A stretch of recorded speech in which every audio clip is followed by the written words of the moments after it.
Good morning from a bitterly cold, windy, storms on its way, slightly sunny, still poorly shoulder, but back's feeling a bit better. Cat busy with uni stuff. Peterborough. About 2 years ago I did looking back, a very short episode of my koi pond advice before you start, and looking back it's clearly too short, not so much out of date, but there seems to be a lot of information missing.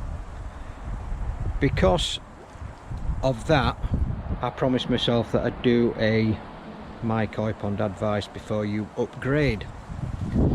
Now it's not an exhaustive list. You can probably think of issues that you've had that are personal to yourself and your pond build or your pond upgrade that you've been caught out by. I, like many others, have been caught out, and some lessons have been learned, others have I'm kicking myself for missing them out. But I've created a list that you might find interesting. I'm not going to do it out here because it's just too cold, so I'm going up somewhere warm. Catch you in a bit. Somewhere warm. I'm back up with me T34. Will this ever get finished? Right, Mr. Magoo's on. Let's get cracking. So when people talk about a budget, my advice, take it or leave it, no such thing as a koi budget. Koi tax, which you keep hearing about, everything to do with koi ponds is just ridiculously expensive. So if you think you've got a budget, think again. You'll just blow it out of the water. My budget disappeared over the horizon within about 3 weeks of me starting. It's constantly expensive. The way the world is at the moment and the cost of materials going up, that's your budget smashed before you even start. Materials just increase daily. Do a diary of how you want your pond to progress, when to start, possible finish date. Bearing in mind, do you want to finish your pond at the start of the season and get your fish in, which means you have to build in winter? If you started in summer and it's finished for winter, could you put your fish in and then just leave them for another 3-4 months? So just be aware of when you start and when you're going to finish. Is it going to be in the summer or in the winter? Be prepared for a long project. It's just an absolute minefield. Once you start putting that spade in the ground, your timings can go haywire all over the place. Taking advice and getting different views from people is productive and counterproductive at the same time. Not everybody's pond is the same. Not everybody's advice is the same. So try and stay focused on your own path. Yeah, get some advice, but if you sit there and get advice and it's pros and cons, you could be in a position where you never even put the spade in the ground. So stay focused on your own path and you'll be fine. Support from your partner, your wife, boyfriend, girlfriend. If it's going to be a long project, you're going to be having to commit some time to it. So are they switched on? Are they on board? Are they happy with it? Do you have a wayside koi relationship? Jill and John just crack on and they just do great. Have you got something like that? That's perfect. Because labour and here we go. I'll leave this one in. Because people are in demand for the skills, you need tradesmen. Book a builder. The builder might not be available to 6 to 8 months, which is what we had in the past. Book the fiberglasser. Obviously Matt Williams is going to get a mention, but dependent on where you live in the country, make sure you've got a builder and a fiberglasser booked if you require that. If you're having a roof over, make sure you've got a roofer booked. unless of course you've got your own particular skills and DIY knowledge and you can do a lot of that yourself. Right, next bit. The pond that we built didn't take a lot of real estate up because we needed space for other things. Growing food, cat with the vegetables, wildlife pond, an area to do barbecues, the tree house for the grandchildren, somewhere to sit. So we basically made sure that we shared the space. We didn't destroy our garden just with one big pond, so nobody else got a look in. If you've got a dog, will your dog still have sufficient space to run around in and do what it needs to do without having to take it on walks all the time? But you know, can you let it out and it can run around it with a bit of freedom? I keep talking about forever ponds. If this is not your forever pond, should you upgrade? Give that a thought, because it's going to be expensive. Have you got a house move in the future? If you were to upgrade or build your forever pond within the next, say, 2 to 5 years, are you going to be moving house? Will you then have to start it all again? Are you in a house now that you're completely settled with and you know that I'm not leaving this unless I'm in a wooden box, in which case your upgrade or your forever pond, winner, crack on.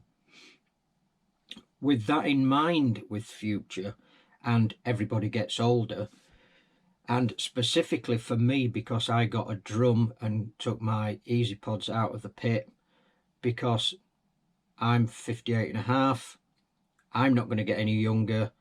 I wanted a filtration system that basically looks after itself without a lot of involvement, simply because I'm going to get older. Do you have a system that you enjoy cleaning now, but when you finish after about an hour and a half of enjoyment, cleaning your filters, part of the hobby, do you hold your back and go, oh, that hurt? 5 to 10 years time, could be a little bit worse. Just something to bear in mind. Not doom and gloom, it's just forward thinking. Access, big as possible. You might need to get a digger in, and if you need to get a digger in, that's expensive. If your access is limited, you're going to be doing an awful lot of digging and moving of materials. It can be quite restrictive, so be aware that you might need to take an entire fence panel out to get a digger in. A lot of people seem to think that making their pond bigger is the way forward. Me personally, no. Big is not always better.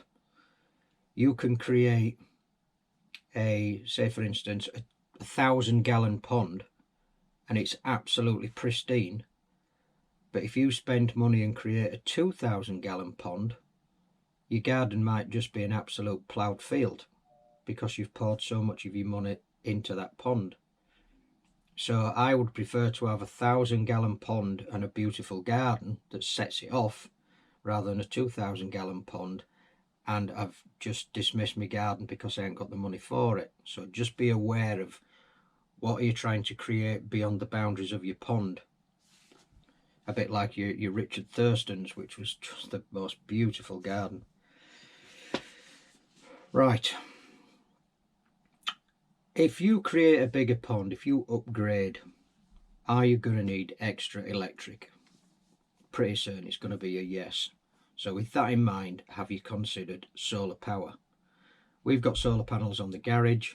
I don't know much about solar panels, but Kat insisted we had them. Kat paid for them. Kat can have what she likes.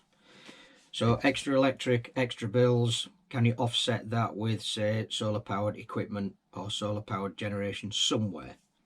It's always worth a look. With a larger pond, you're going to need more water. There's going to be potential for circulating more water for cleaning. You're going to have a cost attached to that, of course. Is there any way that you could store water? Is there any way that you could capture rainwater and use it primarily for just cleaning your filters out rather than topping up your pond? A lot of people are not big fans with rainwaters, the acidity, the pH, all that business comes into play. But to use it for cleaning, would you be happy to store rainwater in water butts and utilise that to offset the cost? Your waste from your new upgraded pond, have you got a supply to your drainage system to get rid of that waste? There may be an increase in water waste. Or do you have a tank buried in the garden as a soak away? Can you use that? Think about it.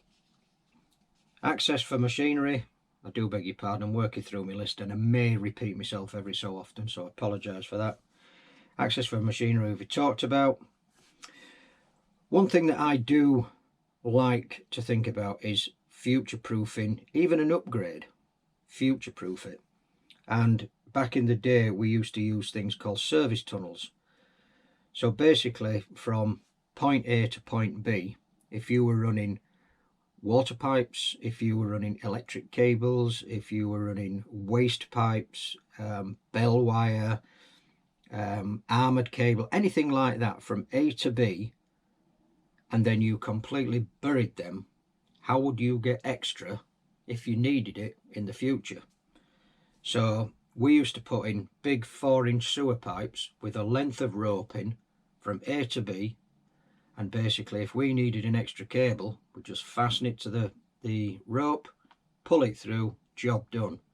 So we future-proofed projects just by simply putting a big fat 4-inch pipe. We could just pull anything through. One thing that I've seen people build is pergolas on top of brick walls. Now brick walls very, very solid, pergolas flex a bit in the wind. I suffered with it. My upgrade was basically to stand the pergola on my brick wall and brace it to my existing decking, and I got away with drilling into the brick. What I've seen in other projects is the 4-inch cups which are bolted to the brick. Yep, that's fine, but then you've got something that's continually flexing with the wind, warping, twisting. Are you going to damage the brick below? Are you going to crack that mortar? Winter time, I put a steel pin in the floor, sat my burglar post on. I didn't mortar the pin in, I put some sealant in, so even the pin could move fractionally without disturbing the flagstone around it. Might be a little bit picky, but it's something that I look out for. Last minute changes. You might have a diary of events that are going forward. You might have a koi budget going forward. Are you prepared for last minute changes? Are you ready to take that on board and adapt? Be careful. Pressure pipe versus standard pipe always gets brought up. Many people get switched on board. I had to take the advice. If you're going to bury a pipe in concrete, pressure pipe.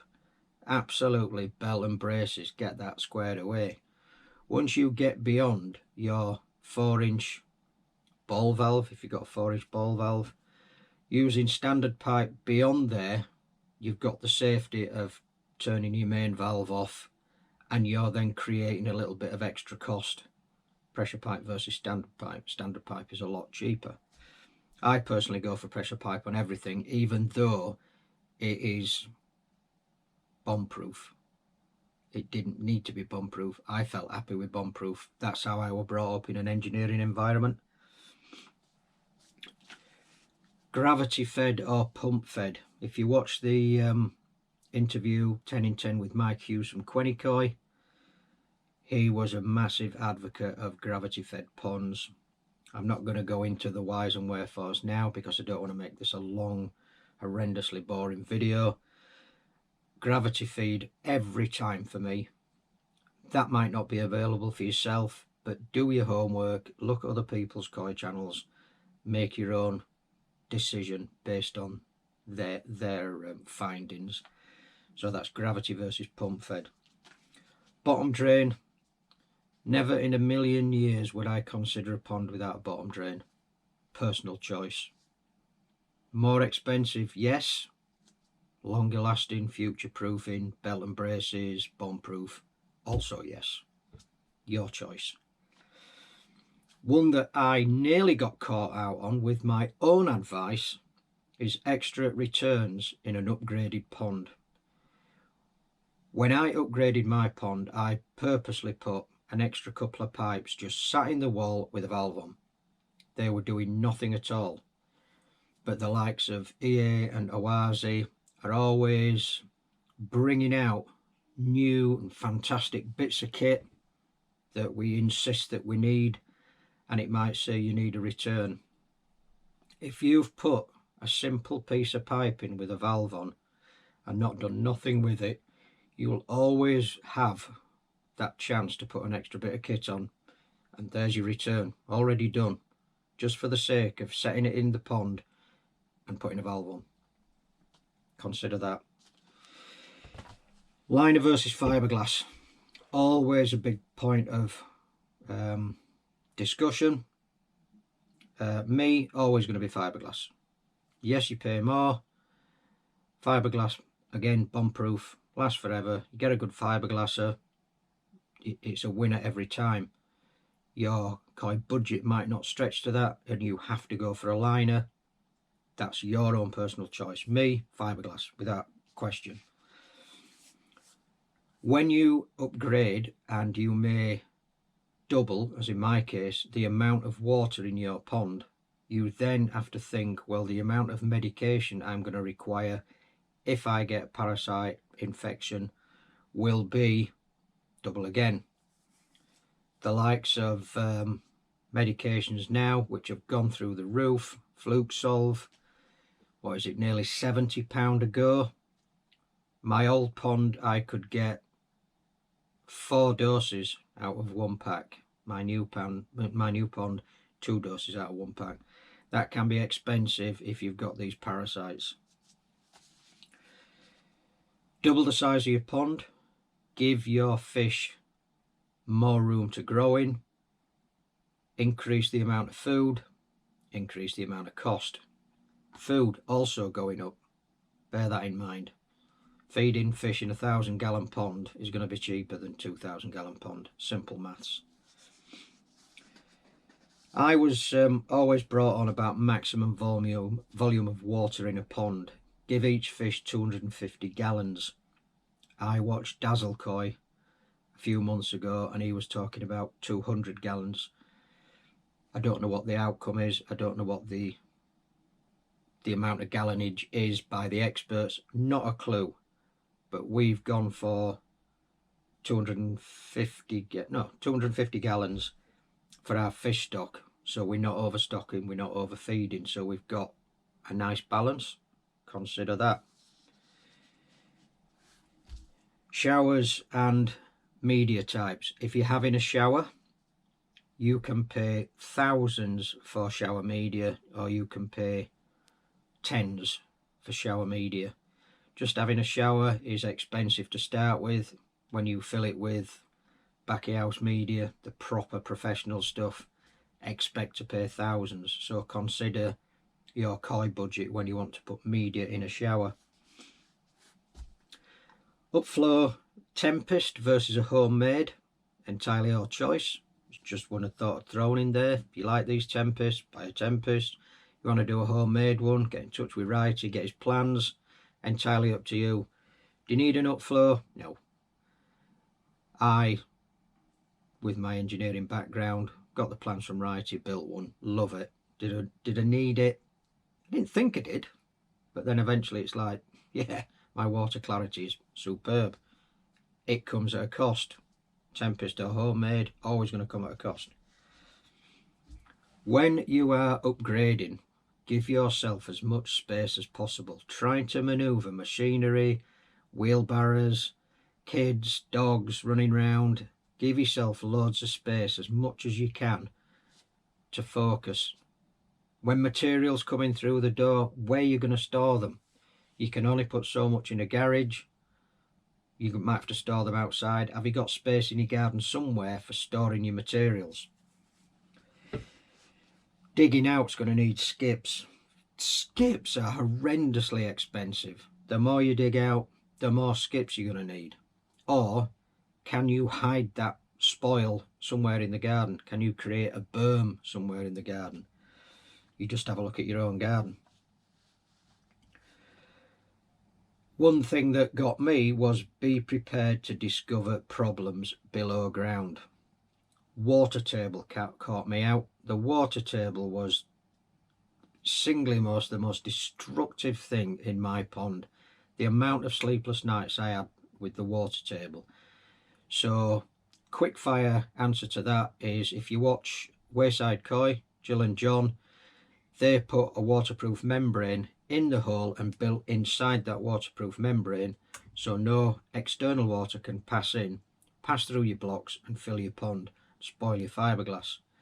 Fortunately, Matt Williams did some witchcraftery and got me out of a big hole. Don't get in the big hole that I had. If you've got high water table, get some waterproof membrane and then build within that, and you'll save yourself a whole lot of heartache. Look out for sewerage pipes, cables, anything that's below ground. You might dig down like 12 inch of nice soft soil and just hit concrete, old concrete walls or concrete slabs. Be prepared to change tack, change machinery to get that out, or even move the position of the pond. After you've dug holes in the ground and you've found problems, or you've laid cables or pipes, photograph that with reference to fences, boundaries, the house. Then when it's all covered over and you're talking to a mate and say, I know there's a sewerage pipe or a cable under here somewhere, go back to your photographs. I know exactly where it is and I'm not going to put a spade through it. That kind of thing. Heating, wintering and pond covers, all discussed very much within these koi channels. It's all down to you. I was going to put the provision for a air source heater in with a bypass valve, so I just could plug one in, and then in the end, personal choice, it's like, do you know what, I have spent far too much already. I have broken my bank, broken my budget. So I winter my koi, and the last one covers, cost of polycarbonate. Yes, it's a fabulous idea. Yes, it keeps the wind chill off the water. Can you afford it? Is it part of your budget? If it has to be, your budget's going to climb. Weather issues. If you're going to build a pond in the summer, tickety-boo. If you're going to build it in the winter, be prepared to get wet and cold regularly. If you start in the summer and it becomes a long job, and then you're almost finished in the winter, when the fiberglasser comes or fiberglass is due, the temperature might not be right and the weather is just destroying you. It hit me and Matt 2 or 3 times, which is heartbreaking. So again, be careful when you start and be aware of when you want to finish. Covers for the fiberglasser, again an extra cost. I would wholeheartedly say spend money on a decent cover for the builder, for the fiberglasser, for somebody who comes in and renders, whatever, because that will pay dividends. Yes, it has a cost. Put in a very strong cover, windproof, waterproof. Extra cost again on your koi budget. If you're putting in a liner or a box welded liner, a box welded I don't know anything about, have you got an extra pair of hands? Have you got some mates that you can call on, book them in, I need a lift in with my liner? Or you might get a company that does it as part of their job structure. That's what they do. Be aware. Skimmers. I only ever have wall skimmers. Telford Koi Pond, he likes his in pond skimmers. If you're going to upgrade and you've got an in pond, be prepared to think about your pipework for your skimmer, or vice versa. I'd always go for an in-wall skimmer. I think they look nice and neat, but I mean, what do I know? Personal choice, entirely up to you. Flow rates and directions. Again, if you're upgrading, this is a chance to put pipes in to create a good flow rate. You go to Our Koi Life with Phil, with Nigel, I beg your pardon. He explained about pushing water across the front of the window. The fish like to sit in it, fish in a window. Absolutely fantastic. Looks really good. So bear in mind flow rates, and also in winter, if you go to like mid-level or upper level, have you got the option of swapping and changing with valves? More cost, of course. Windows I've just mentioned. I wasn't a big fan of windows until I got a window, and then I was instantly thinking I will never not have a pond without a window. I just think they're just absolutely beautiful. Yes, completely stressful. Yes, they can be heavy. Yes, they can be costly. But the thought of not having a pond without a window never happened. Windows come at a cost. Add it to your budget. Think about it. Up to you. If you have a nice big pond and a good filtration system, how do you go on holiday? Is it fully automatic? We're fortunate ours is fully automatic. We've got an automatic feeder. We're pretty much covered. If you can't run to the expense of a fully automatic system and a feeder, do you have friends or family or neighbours that can look after that pond when it's upgraded? So they might need feeding more. You might have to call on your neighbours more. Think about that. Auto top-up systems. Again, koi tax, again, an extra expense on your budget. I would wholeheartedly recommend top-up systems. They're just worth the weight in gold. Power cuts. Discussed this in an earlier video a few weeks ago. The design of your new upgraded pond, will it take a power cut? What will happen to your water if you're on holiday and you get a power cut? Will the auto top-up save you? Will you lose your water? Gravity fed system, you shouldn't. It should just sit at its bottom level and the pump should just shut off.